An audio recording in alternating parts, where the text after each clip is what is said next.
va visiter les égouts sous la Défense.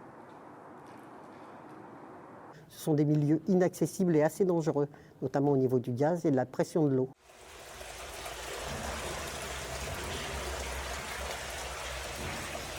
C'est Paris La Défense qui gère tous les égouts qui sont sur la Défense, qui récupère toutes les eaux usées, les eaux pluviales qui sont sur le site. Et il y a une société qui nous fait une proposition pour innover dans le relevé et l'entretien des égouts.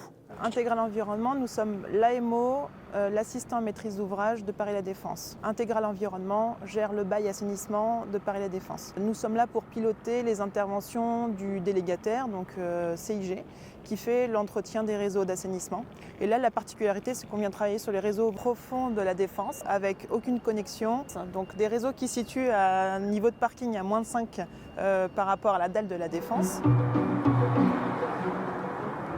Le premier objectif, c'est déjà d'identifier les défauts structurels du réseau, les casses, les effondrements, de vérifier si l'écoulement est correct, les contrepentes. Voilà, déjà c'est un objectif premier.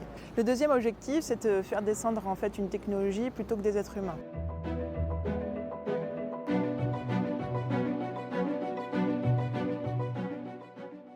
Un drone n'a pas besoin de respirer pour aller voir et sans tout l'attirail de sécurité, masque à gaz et compagnie.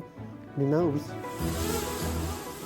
L'intérêt de cette nouvelle technologie est que le drone utilisé ici est autopiloté. En effet, il n'y a pas de possibilité de maintenir un signal avec l'opérateur. Le drone se déplace seul en évitant les obstacles et enregistre les données. Ces données sont ensuite retraitées puis analysées par les ingénieurs d'Intégral Environnement.